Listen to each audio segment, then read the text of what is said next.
Shalom Aleichem, bonjour tout le monde, j'espère que vous allez bien. N'hésitez pas encore une fois, si vous êtes intéressé, à mettre vos commentaires, à partager Torah Or, à vous abonner à Torah Or. Je vous propose d'étudier ensemble l'âme de vie de Rabbi Chaim de Volozhin. Alors Rabbi Chaim de Volozhin, c'est un pendant à la Chassidut Chabad, à la Chassidut de Admor HaZaken, mais la particularité quand même de Torah Or, et c'est ce que je veux vous dire, qui est très important, c'est Torah de la lumière, c'est de prendre des enseignements de partout, de ce qui peut nous nourrir. Bien sûr, de ce que je vais dire, on n'est pas obligé d'être tout en accord avec ce que va dire Rabbi Chaim de Volozhin, bien évidemment. Mais il y a des choses extrêmement intéressantes, et je pense qu'à notre époque, dans notre génération d'aujourd'hui, il faille prendre des choses véritablement de toutes parts, de tous les sages d'Israël. Après, chacun, il a bien sûr sa propre sensibilité, là où il a envie véritablement de progresser et de se nourrir. Alors, je vais commencer par son premier portique, d'accord? L'âme de vie, un livre de poche qui est extrêmement très bien traduit, donc de Rabbi Chaim de Volozhin. Alors, il nous dit comme ça. Il est écrit, Dieu, donc Elohim, créa l'homme à son image, à l'image d'Elohim il le créa, Genèse 1,27. Il est écrit d'autre part qu'à la ressemblance d'Elohim, il a fait l'homme. La profondeur de l'intériorité du concept de Tselem, image, est l'un des sujets les plus importants. Il comprend la plupart des mystères de l'intériorité du Zohar. Donc ça va être son regard, lui, comment est-ce qu'il va regarder le Zohar. Le mot Zohar est un mot araméen qui veut dire la lumière. Cependant, nous parlerons ici du concept de Tselem à la manière des premiers commentateurs littéraux du verset. C'est-à-dire, faisons l'homme à notre image et à notre ressemblance. Les termes Tselem, image, et Dmut, ressemblance, ne sont pas employés ici dans leur sens littéral. C'est évident, parce qu'il n'y a pas d'image là-haut. Dieu n'est pas un corps humain. Dieu n'a pas de corps. Dieu n'a pas d'image. Dieu ne ressemble en rien à la créature. Bien évidemment, il ne faut pas le prendre dans le sens littéral. C'est une métaphore, c'est une façon de parler. Comme c'est écrit que la Torah a parlé le langage humain. Quelle ressemblance lui attribuerez-vous? Isaïe 40,18. Il n'y a rien.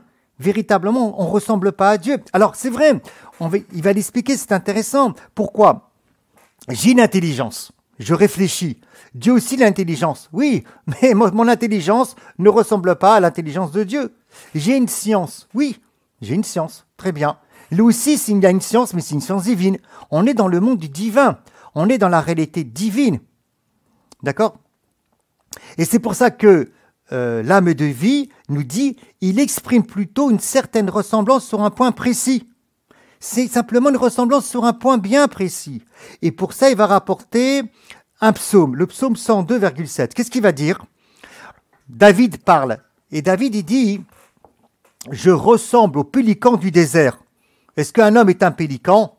C'est sûr que non. L'auteur n'a eu ni aile, ni bec, et sa forme ne s'est point transformé en celle d'un pélican. Et pourtant, on a dit, je ressemble au pélican. Mais il apparaissait au niveau de son activité, ce qu'on appelle accidentelle, comme un être créé, comme un pélican du désert, un oiseau solitaire volant d'un endroit à l'autre. Je vais reprendre un terme qui est utilisé, qui est un terme philosophique. Il y a marqué, il apparaissait au niveau de son activité accidentelle. C'est quoi le mot accidentel? C'est pas un accident comme on fait un accident de voiture aujourd'hui dans le texte. Quand on parle de son activité accidentelle, ça veut dire exemple. Moi je suis, et vous, de nature humaine. Ça, c'est pas accidentel. Ce qui va être accidentel dans la terminologie philosophique, c'est j'ai les yeux bleus. J'aurais pu ne pas avoir les yeux bleus. Ça, c'est ce qu'on appelle accidentel. J'ai les cheveux blonds. J'aurais pu ne pas avoir les cheveux blonds. Et donc, c'est la même chose. Il faut donc, d'après lui, prendre les phrases du psaume « Je ressemble au pélican du désert » comme une activité accidentelle. C'est-à-dire, ben voilà, le pélican, il voyage, il est solitaire, il va d'un endroit à un autre. Et bien moi, c'est exactement la même chose. Telle est l'interprétation des premiers commentateurs sur le sens véritablement du texte,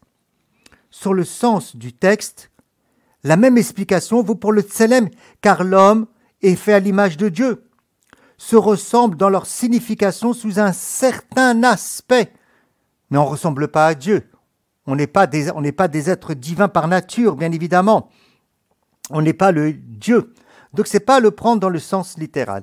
Et c'est intéressant, en tout cas, que le Rabbi Chaim de Volozhin va prendre pour travailler ce qu'on appelle, d'ailleurs c'est un titre en français, l'anthropologie, donc pour travailler sur l'être humain, pour méditer sur l'être humain, pour réfléchir sur notre personne, sur qui nous sommes réellement, que d'abord il amène les versets que nous sommes réellement à l'image et à la ressemblance du Créateur.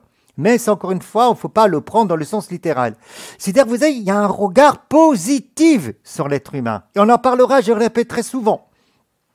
Très souvent. Très, très souvent. On a tellement des fois un regard négatif sur nous-mêmes, on entend tellement des fois des regards négatifs sur nous-mêmes, qu'il va falloir mettre en éveil véritablement cette lumière, qu'il va falloir mettre en éveil et manifester ce regard plus que positif. Nous sommes créés à l'image, à la ressemblance du Créateur. Voilà donc par rapport au premier chapitre, si vous voulez, du livre de Rabbi Chaim de Volozhin. Je vous conseille de l'acheter.